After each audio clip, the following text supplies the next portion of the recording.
Brand new day திரைப்படத்தில் spider மேனின் புதிய சக்திகள் மார்வெல் சினிமாட்டிக் யூனிவர்ஸ் இதுவரை நமக்கு வழங்கிய எதையும் விட மிகவும் பயங்கரமானதாக இருக்கலாம்.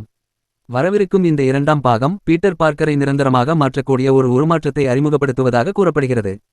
Spider man brand new day திரைப்படத்தில் பீட்டர் பார்க்கர் மேன் ஸ்பைடராக உருமாறும் காட்சி இடம்பெறும் என தகவல்கள் தெரிவிக்கின்றன. மார்வெல் செய்திகளை வெளியிடும் my time to shine hello X முன்னர் ட்விட்டர் தளத்தில் பீட்டர் நிச்சயமாக மேன் ஸ்பைடராக மாறுகிறார் என்று கூறியுள்ளார். முன்னதாக மேன் ஸ்பைடர் திரைப்படத்தில் இடம்பெற மாட்டார் என்று வதந்திகள் பரவின. ஆனால் படம் வெளியாவதற்கு முன்னதாக MTTSH வெளியிட்டுள்ள சமீபத்திய வதந்தி அந்த வதந்திகளுக்கு முரணாக உள்ளது.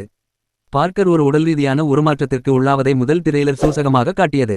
டாம் ஹாலண்டின் பீட்டர் பார்க்கர் தனது பல்பிரபஞ்ச எதிராளியைப் போல செயற்கை வலை திரவத்தை சார்ந்திருக்காமல் இப்போது இயற்கையான வலைகளை வீசுகிறார். இந்த முறை கிரே ஹல்காக உருமாறும்போது ஹல்க் இன்னும் பெரிதாக வளர்வான் என்றும் வதந்தி பரவி வருவதால் அவனை தடுக்க பீட்டருக்கு அந்த மேன் ஸ்பைடர் மேம்பாடு தேவைப்படலாம். இருப்பினும் அந்த பெயர் போன ஸ்கூப்பரின் முந்தைய சாதனைகள் எப்படி இருந்தாலும் மேன் ஸ்பைடர் முதன்முதலில் 1980 களில் மார்வெல் ஃபேன்ஃபேர் 2 இதழில் பீட்டர் மீது நடத்தப்பட்ட பிறழ்வு பரிசோதனைகளின் விளைவாக தோன்றினார். 90 களில் வந்த ஸ்பைடர் மேன் தி அனிமேட்டட் சீரிஸ் தொடரில் இந்த கதாபாத்திரம் மேலும் முக்கியத்துவம் பெற்றது. அந்த தொடரில் இந்த அனிமேஷன் கதைக்களம் கிரேவன் தி ஹண்டருடன் இணைந்து அந்த உயிரினத்தை வேட்டையாடிய பனிஷரையும் அறிமுகப்படுத்தியது.